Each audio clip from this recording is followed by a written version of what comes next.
సామెల అన్నయ్య గారికి వందనాలండి. అన్నయ్య గారు మాకు ఇప్పటి నుంచి 15 సంవత్సరాల నుంచి పరిచయం.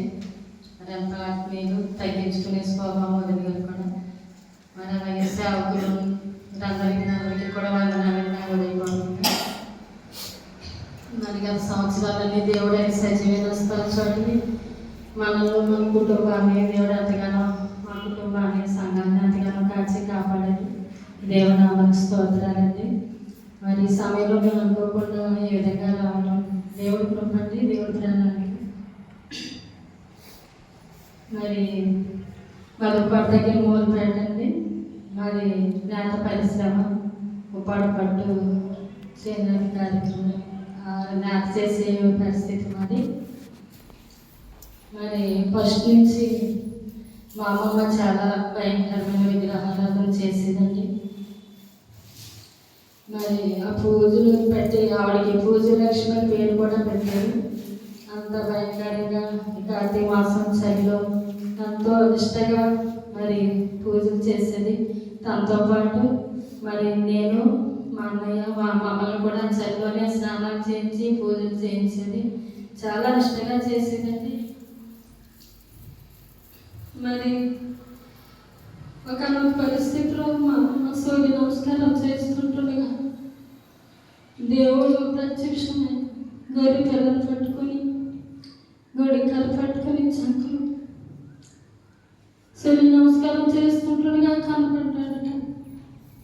అంతే అక్క నమస్కారం చేసుకోవడం మానేసి మా కులంలో ఒక ఆవిడ దేవుడు నమ్ముకున్న ఆవిడని తెలిసి మా పక్కనే ఆవిడ దగ్గరికి వెళ్ళి నేను యేసు ప్రభు నమ్ముకుంటాను, దేవుడు నాకు ప్రత్యక్షమైన దర్శనం ఇచ్చాడు, నేను చేసిన పూజలన్నీ వ్యర్థమే అనేసి తన దగ్గరికి వెళ్ళినప్పుడు ఒక దగ్గర మోటార్లో జేమ్స్ మాస్టర్ ఆయన చాలా పెద్ద ఆయన వయసులో పెద్దవారు. ఆ చర్చికి తన వెళ్ళి అదే చర్చికి మా అమ్మమ్మని కూడా తీసుకెళ్ళిందండి.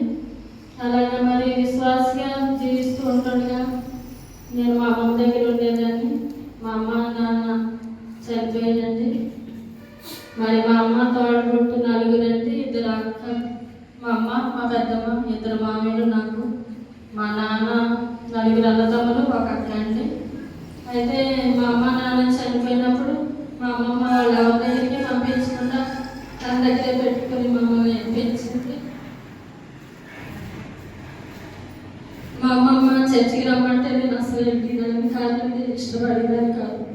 నేను రాను వెళ్ళాము అనేసి అడిగాను. బలవంతంగా ఇంకా తప్పదు అనేసి తన భయంతో కొద్ది రోజుల తర్వాత చర్చికి వెళ్ళడం మొదలు పెట్టాను. నేను వెళ్ళినప్పుడు దేవుడు వాక్యం నన్ను ఆకర్షించి నేను 92లో రక్షణ పొందుకున్నానండి. నాకు మరి వస్తువులన్నా పువ్వులన్నా సినిమాలన్నా అది లోక సంబంధాలు పరిస్థితిగా చాలా ఇష్టం, ఇంట్రెస్ట్. కానీ దేవుడి సన్నిధికి వెళ్ళినప్పుడు వాటన్నిటిని విడిచిపెట్టుకుని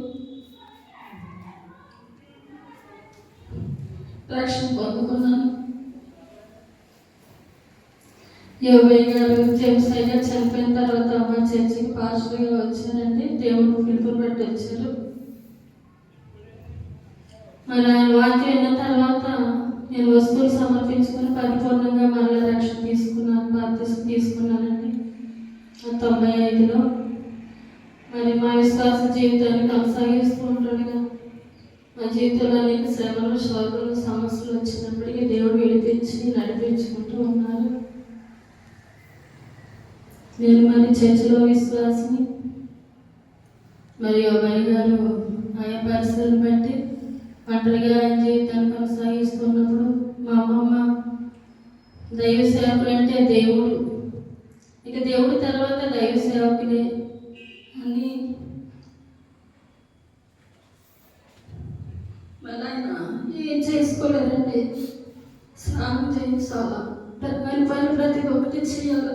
మా అమ్మమ్మ మా అన్నయ్య వెళ్ళి చేసేవారంటే నేను ఎప్పుడు అసలు ఆ ఛాయ్ కానీ వెళ్ళేదాన్ని కాదు, చేసేదాన్ని కాదు.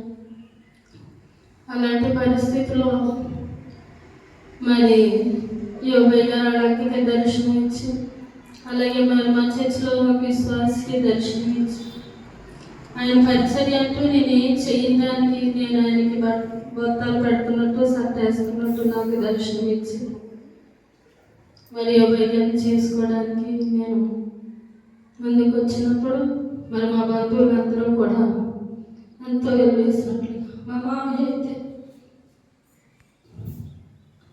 ఆ అమ్మ చనిపోయినప్పుడు అదే చనిపోయింది. దానికి ఇష్టమైన మార్గంలో నడుస్తూ అగ్గిలోకి వెళ్ళిపోవడానికి ఇష్టపడుతుంది కాబట్టి మాకు దానికి ఏ సంబంధం లేదన్న.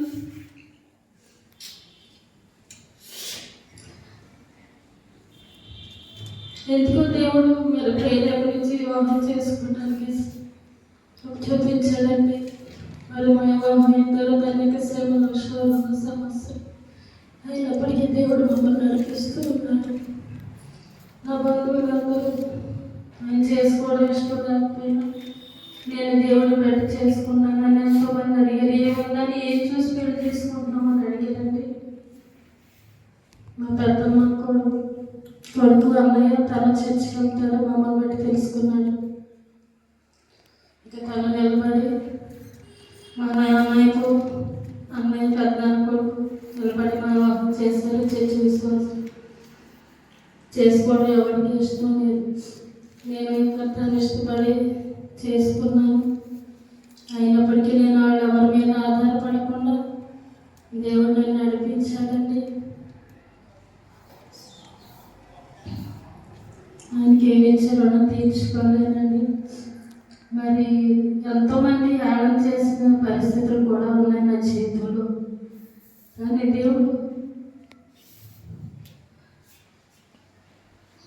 నేను దేవుడు బట్టి చేసుకుంటున్నాను. నేను చెప్పాను ఏం చేసుకుంటున్నావు ఎందుకు చేసుకుంటున్నాను అన్నప్పుడు నేను నమ్ముకున్న దేవుడు ఏ దేవుడిని అయితే చూసి నేను ఆయన వివాహం చేసుకున్నాను.